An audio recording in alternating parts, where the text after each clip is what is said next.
Stagnant wages, rising rents, and shrinking affordable options have housing activists looking for a legislative fix. Yeah, the push to lift the ban on rent control and give more protections for tenants has gained momentum in recent years, but there is significant opposition to this. WGN's Gaynor Hall has more in tonight's cover story.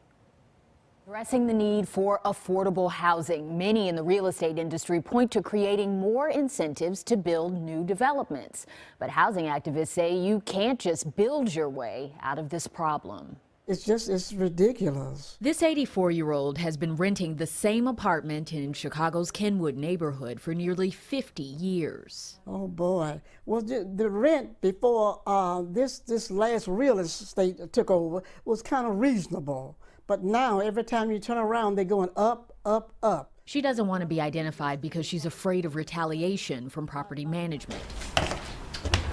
She's on a fixed income, $942 a month. Her rent is now $750. I said, you can't do too much of nothing. And that's only because the Kenwood Oakland Community Organization stepped in to help. Her story and her stories like hers really prompted us to figure out how to fix this problem. Jawanza Malone is the executive director of COCO, part of the Lift the Ban coalition. They're pushing for legislation that would repeal the statewide ban on rent control, create elected boards to establish rent regulations, and give tax incentives to some property owners. Because we tie the rent increase to the consumer price index for urban areas, it takes into account a lot of the costs of doing business, right?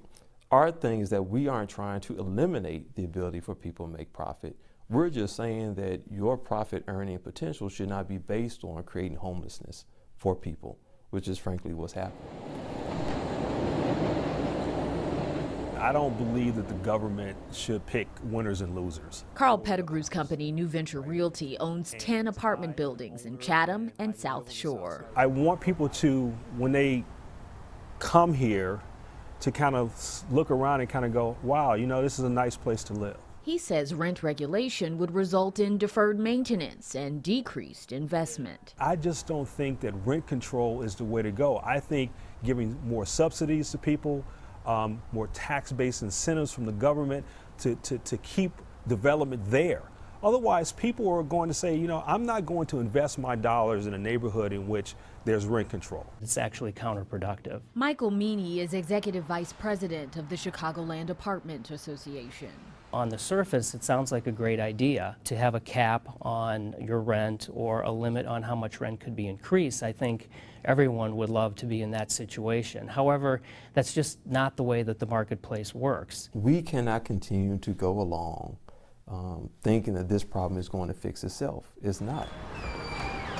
In rapidly gentrifying areas, surging rent and evictions can go hand in hand. They told us we had to leave within 30 days. Jose Padilla says he was pushed out of Pilsen last year, not long after the apartment building where he lived with his mother was sold. It's hurting everybody because it's not fair for anybody to be pushed out of the neighborhood. This is where their life is, and to be taken away from that, it's heartbreaking. Mauricio Rodriguez is a canvasser for the Pilsen Alliance. He says while Pilsen is getting buzz as one of the hottest neighborhoods in the country, longtime residents are being displaced. It seems like it's not for the people who used to live here anymore, and that's the issue.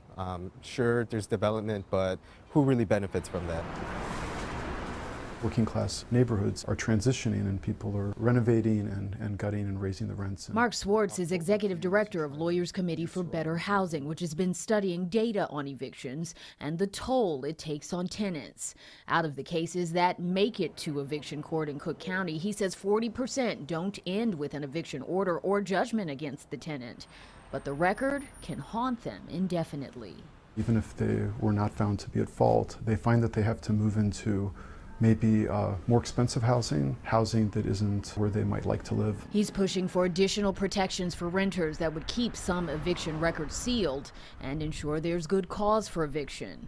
But Brian Bernardoni with the Chicago Association of Realtors says more mandates are unnecessary. if we want more affordable housing, we should be looking at ways to put pressure on organized labor to make the building code less expensive. We should be looking at ways to work with politicians to increase density in communities.